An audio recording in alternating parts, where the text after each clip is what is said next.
आउज़ बिल्लाहि मिनश शैतानिर्रजीम बिस्मिल्लाहिर्रहमानिर्रहीम। Dear students, अस्सलाम वालेकुम। I hope all of you are fine. Students, now open your Islamiyat books.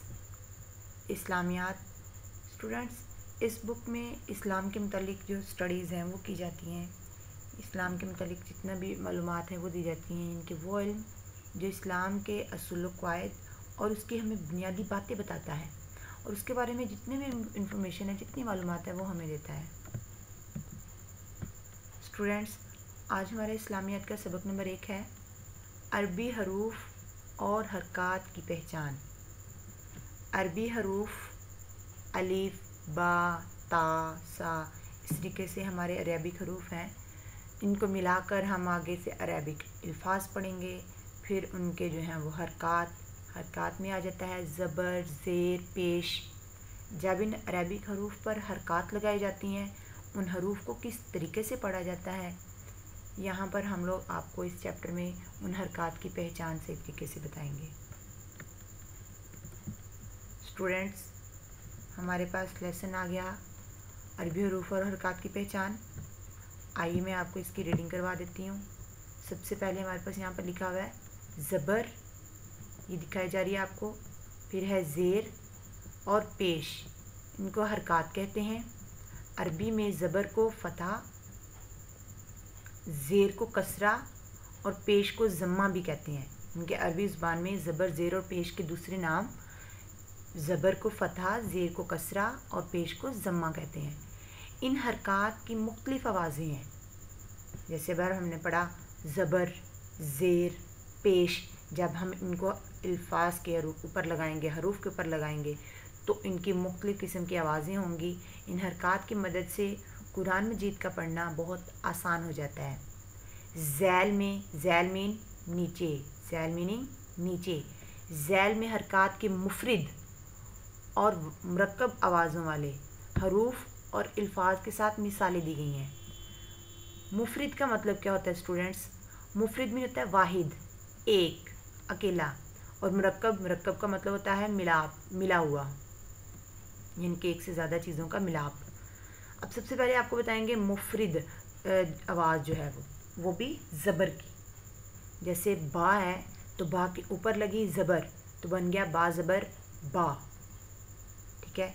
और अगर हम इसकी मुरक्कब आवाज़ के लिहाज से एग्जांपल देखें तो हमारे पास एक हर्फ है आइन, आइन ज़बर आ, मीम ज़बर मा, लाम ज़बर ला। अब ये 3 हरूफ मिले हैं तो हमारे पास 3 हरूफ की मुरक्कब आवाज़ आ गई आ मा ला। इसी तरीके से बाकी एग्जांपल्स को आप देखिएगा। नेक्स्ट है हमारे पास ज़ेर।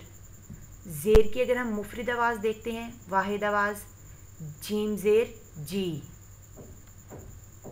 उसके बाद अगर हम ज़ेर की मुरक्कब आवाज़ देखते हैं तो इसमें हमारे पास 3 हरूफ हैं। एक है रा ज़बर रा, हा ज़ेर ही, मीम ज़बर मा, रा ही मा। इसमें ज़ेर जो है वो हा के नीचे है ना, तो रा के ऊपर मीम के ऊपर ज़बर है, तो उसी तरीके से उसकी आवाज़ आएगी रा ज़बर रा, हा ज़ेर ही, मीम ज़बर मा, राहिमा। नेक्स्ट हमारे पास है स्टूडेंट्स पेश। पेश की हम सबसे पहले अगर मुफरिद आवाज़ देख लेते हैं तो हमारे पास है जाल पेश जू। और अगर हम इसको मुरक्कब आवाज़ के साथ मिला लेते हैं, साथ दूसरी हरकत भी अगर लगा लें, ज़ेर, पेश वगैरह कुछ भी, हा पेश हु, मीम ज़बर मा, जा ज़बर जा, होमा जा, लाम पेश लू, बा ज़बर बा, दाल ज़बर दा, लुबादा। ये हमारे पास स्टूडेंट्स पेश की मुरक्कब आवाज़ है। नेक्स्ट हमारे पास आ गया जज़्म। जज़्म जो है ये सामने आपको इसकी एक अलामत दिखाई दे रही है, और अगर इसका मैं आपको मतलब बताऊं तो इसका मीनिंग है हर्फ को साकिन करना। जिस हर्फ के ऊपर ये निशान आ जाता है उस निशान वाला हर्फ जो है वो साकिन कहलाता है। साकिन हर्फ जो है वो हरकत वाले हर्फ से मिलकर आवाज़ देता है।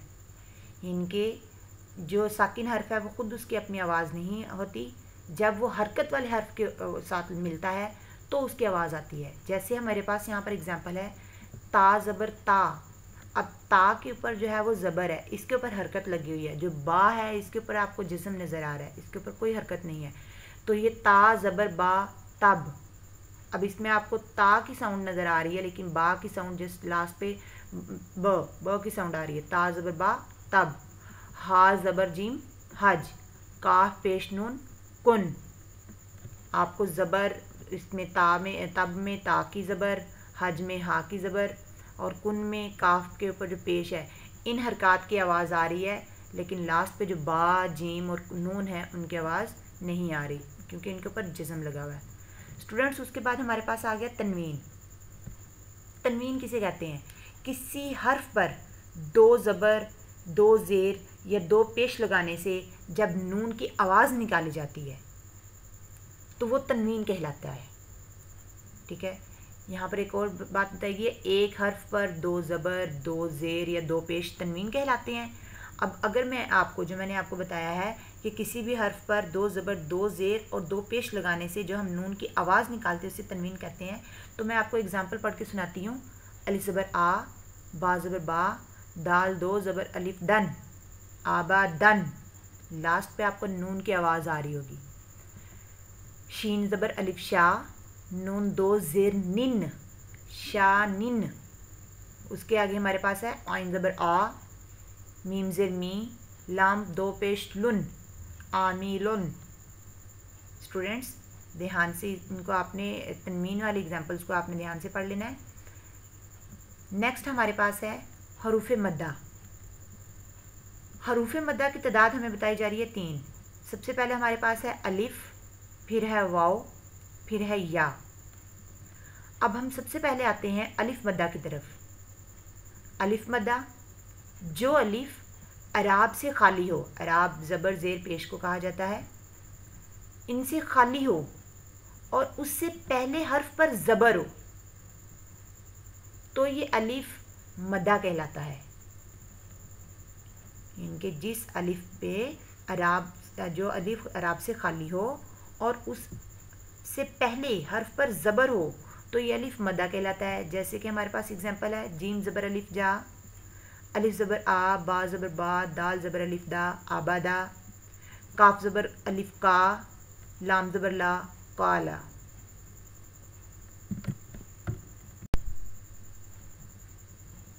स्टूडेंट्स, अब हमारे पास आ गया वाव मद्दा। जो वाव साकिन हो, जैसे मैंने आपको पीछे बताया था जिस्म के बारे में कि जिस हर्फ पर जिस्म आ जाए वो हर्फ जो है वो साकिन हो जाता है। तो जो वाव साकिन हो और उससे पहले वाले हर्फ पर पेश हो उसे वाव मद्दा कहते हैं। जैसे आइन ज़बर आ, मीम ज़ेर मी, लाम पेश वाव लू, आमीलू, काफ पेश वाव कू, लाम पेश वाव लू, कोलू, काफ पेश वाव कू, नून पेश वाव नू, कूनू। इसके बाद हमारे पास आ गया याए मद्दा। जो या साकिन हो और उससे पहले हर्फ पर ज़ेर हो उसे याए मद्दा कहा जाता है। जैसे जीम ज़ेर या जी, नून ज़ेर या नी, अलिफ ज़बर आ, खा ज़ेर या खी, आखी। ये हमारे पास स्टूडेंट्स आ गई अलिफ मद्दा, वाव मद्दा और याए मद्दा की पहचान। स्टूडेंट्स, इसके साथ ही हमारा आज का लेसन कंप्लीट हुआ। इंशाल्लाह नेक्स्ट लेक्चर में हम इस सबक की लास्ट हाफ रीडिंग करेंगे। तब तक के लिए अल्लाह हाफिज़।